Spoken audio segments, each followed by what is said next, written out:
Hey guys, welcome to another Sword of Convalera video. In this video, I'll be covering the Elysium Smash event, which is a PvP event in this game. Now this event is on for about 2 weeks. At the time of making of this video, there's roughly about 11 days left on the timer. And I'll be covering as much as I can to give everyone sort of like a taste of how it works, and hopefully some tips and tricks to get you through as well to collect all the rewards.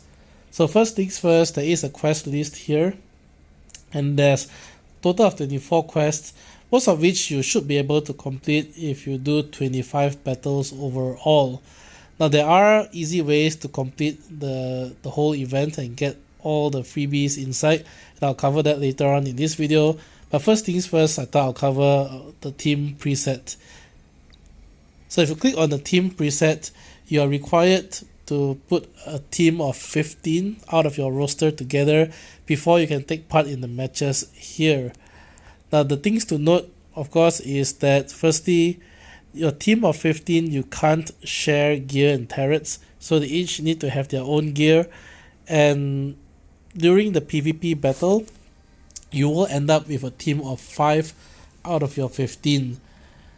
The way this works is that at the start of the PvP match, you will be able to first ban one unit on the opposing team, and then pick one unit from your roster of 15, and then you ban two and pick one, and you ban two and pick one.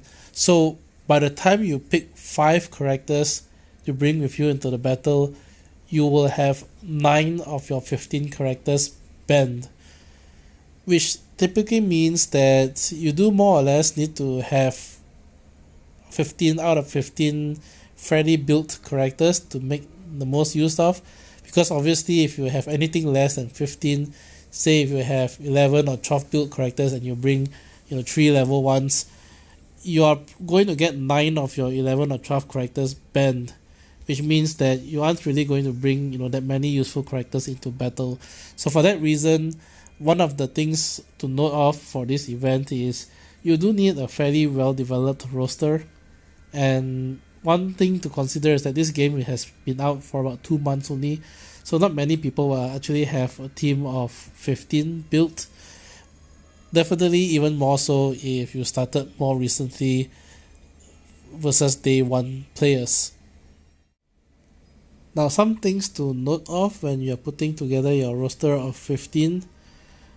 Now first of all, if you look at the right, this is the sequence how I put the roster together. You notice that I have the rares at the top on the right hand side, and then the legendaries at the bottom. The sequence of which you pick your 15 characters do matter, and the reason for that is sometimes during matchups you can match against AI characters, and you can actually see, usually if you match versus players whose names are in Chinese symbols, those are most of the time AI characters. And if you do so, I would recommend to play through, because it's a very easy match. As long as you know the basics of the game, you should be able to win versus AI characters. And one of the huge advantage that you can get versus AI characters is that they will always ban in sequence of your 15 characters. So for example, here I have Angel and Suppressor as the first 2. So the AI will ban Angel, and then she'll ban the next 2 characters after Angel, and then ban the next 2. So meaning that if there are characters that you really want to bring in, you should put them lower down. So for example, I put like Cocoa, Inanna, Gloria further down the roster. Why aren't they all the way at the bottom? Well, the other thing to think about is that obviously you aren't going to match against AI players all the time. So sometimes you may be matching against human characters, in which case if you order your roster as such, they will be able to tell very easily that you have your more important characters at the bottom right, and this will tempt them to ban the characters at the bottom right. So it's always good to sort of mix in your high value characters along with everyone else, so that it's harder for people to pick and ban your characters if they don't know which characters you tend to rely on. Now obviously this is pretty small tip. If you are matching against seasoned PvP players, they would know which characters to ban, which are more PvP oriented and such. But at least you are not doing a dead giveaway just by virtue of how you order your characters. Now besides this, obviously there are PvP metas such as Savior and Akambe, but the other thing to take note of is you should try to put together a fairly balanced roster of 15, and your 15 characters should comprise of multiple roles, which is just common sense, but it's really key if you are planning to match against human players. So for example, if you really only have one breaker in your entire roster of 15, all they need to do is ban that one breaker, and then they can just put together as many defenders as they can, which will give you a fairly hard time. And that's just a very rough example. You should try to bring at least 2 of every roles, and then some roles you might want to bring more depending on who you have. But that's the gist of it. This way, regardless of who they ban first, remember that you always start off just by banning one character. So regardless of who they ban, you still be able to put in one of the alternative characters in your roster of 15. The other thing also, of course, is that depending on who your opponent pick, you can always pick a counter pick. So if they pick, say for example, Cole as their first character, you can pick a defender first to try to counter that character. And it's obviously much easier to do counter picks if your roster of 15 is well developed. One thing I need to mention is that if you want to play the auto match is fixed only at a certain time in the day. So in other words, the auto match feature, or if you want to match against human or AI characters, it is time gated, which is really a big drawback because the specific window of time that you can use the auto match feature is very, very restrictive. And obviously a lot of us have real life work or family or other stuff that we want to do and may not be available, and this really depends a lot on the time zone. So it's mentioned at the bottom here that the auto match opens daily at 11 to 1300 hours and 2000 to 2200 hours. If you try to open it outside of this, it will just tell you it's unavailable now. The thing to take note of is that this follows the UTC -4 time zone. So you do need to adjust the time mentioned here versus the time zone that you are in. For example, I live in Southeast Asia, and in the country I'm in, the time zone is 12 hours apart. So for me, it's literally 11 p.m. to 1 a.m. and then 8 a.m. to 10 a.m., which isn't really ideal. But I try to get a few matches in at 11 p.m. Just before I head off to bed. So that's a small window of time where I use the auto match feature. Now, in case you really can't do the auto match feature because you're not available during those specific 4 hours of the day, don't worry. There are alternative ways to still get all the goodies on the quest list. Another option that also counts towards all the objectives here is doing PvP against your friend list. So oops, I hit the daily reset. So if you go to the friend list, notice that against all the friends you have the sword icons. So if you choose the sword icon and you fight against your friends, you can select the ban list, which is the same as the Elysium Smash, and choose the same map. So as long as you choose the same PvP type and the same map, the matches versus your friends do count towards the objectives, and this is really key because you can match and fight versus your friends any time of the day.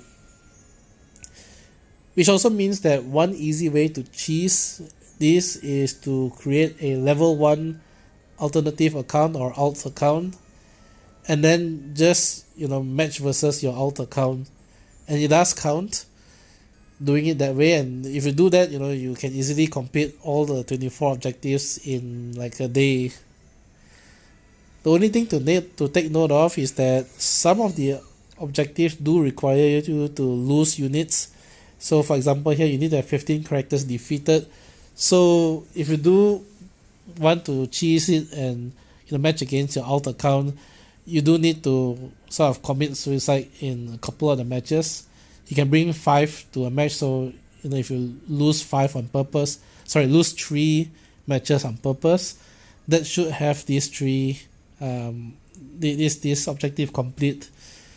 So just something to take note of, but you can most definitely fulfill all objectives just by sparring against your friends or your guildmates or your alt account, and that way you don't need to worry about the time zone.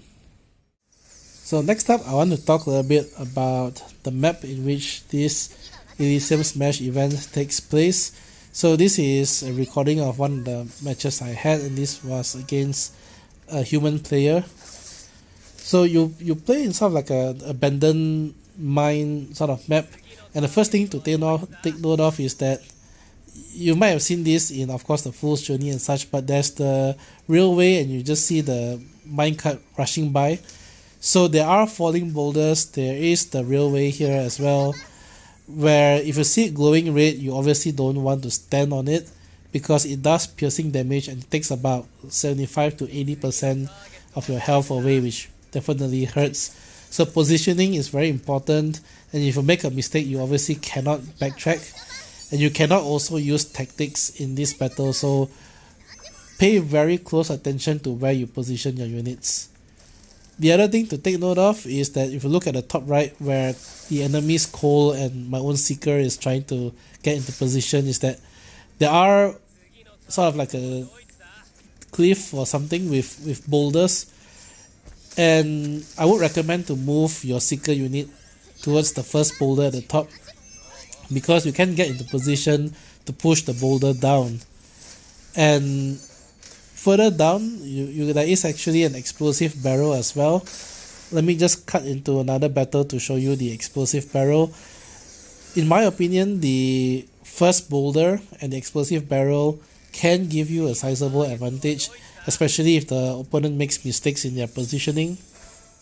Alright, this is another video where just to show you where the explosive barrels are.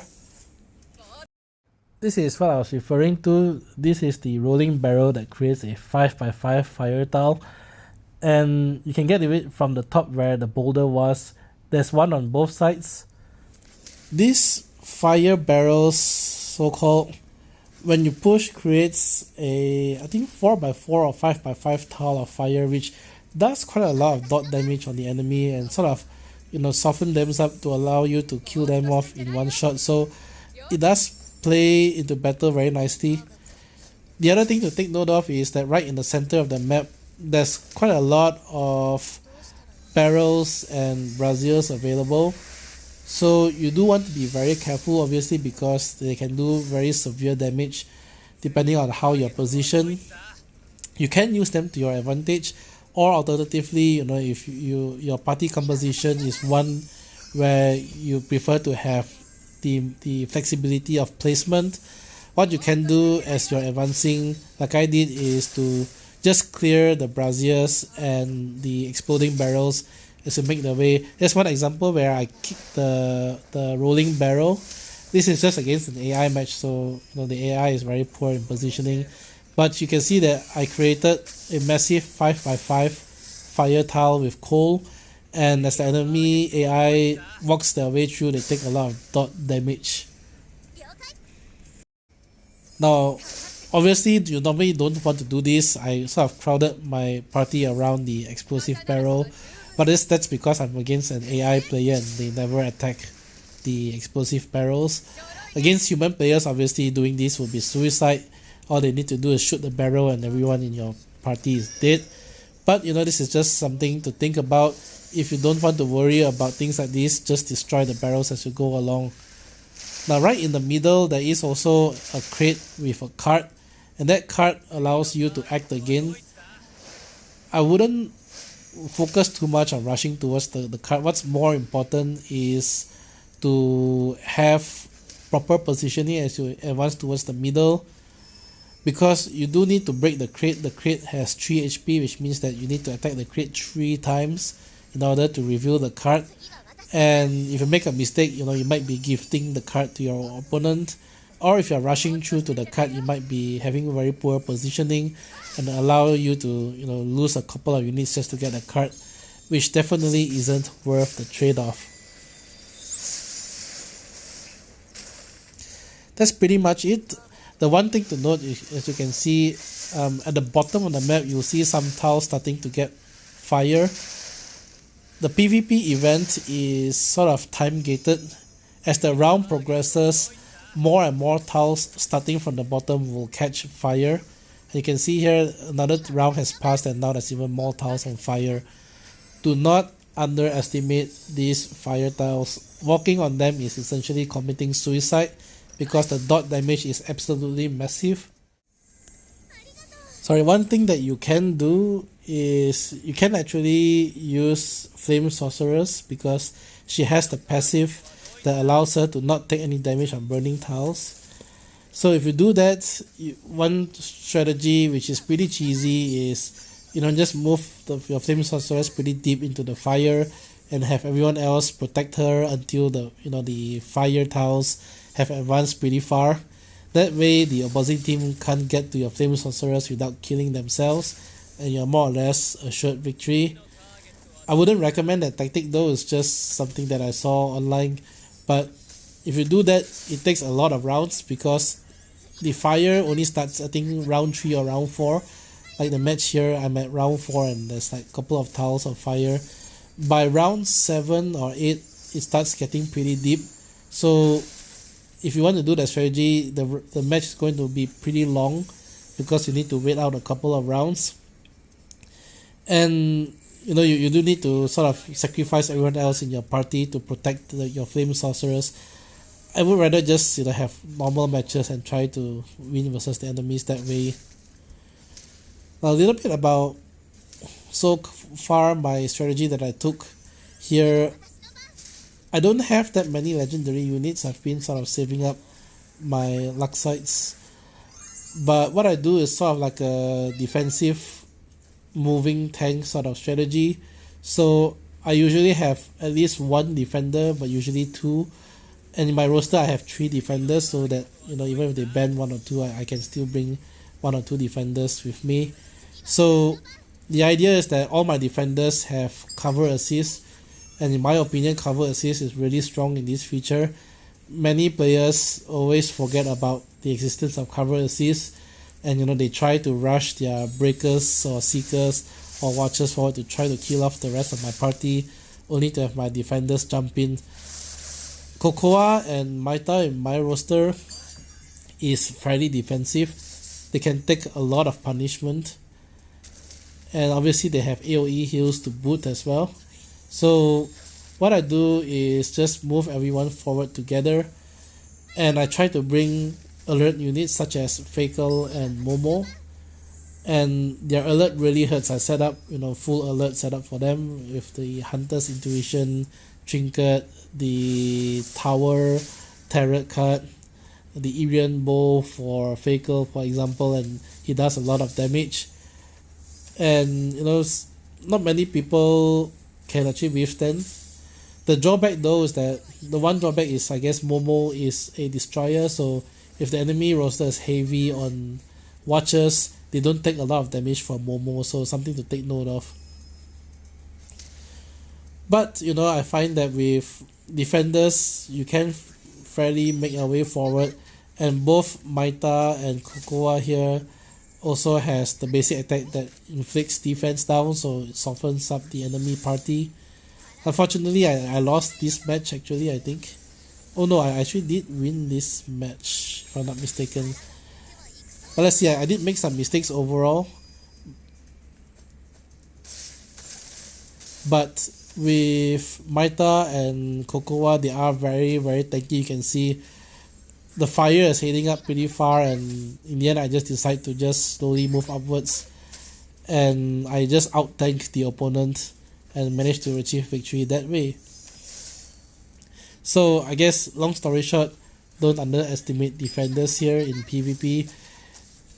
Even though they are low in mobility, cover assist is really strong, and there's not many characters that can, break through cover assist. Obviously, Savior is the bane of this sort of roster, so I usually ban Savior first, and then AoE units such as Akambe or opposing Momos are those that I also ban, so that the enemy will have to rely on single target damage. That's it. So that's it. To close it off, one thing I want to mention is that there is quite a lot of time given to complete all the objectives of this event. 12 days might not seem like a lot, but you really only need to complete 25 battles overall to get all the goodies, and then maybe one or two more if you struggle with losing your characters or something like that. But even if you really can't do 25 battles, and really 25 battles is just a couple of battles a day, so even if you can play only 1 hour out of the 4 hours, you can just auto match and still make it through and complete all the objectives. But like I said earlier, even if you really can't, you can always cheese this event by holding PvP matches against your friends, guildmates, or alt accounts. That's it for this video. As always, I hope it's been helpful. Until then, I'll catch you guys in the next Sword of Convalera video. Bye!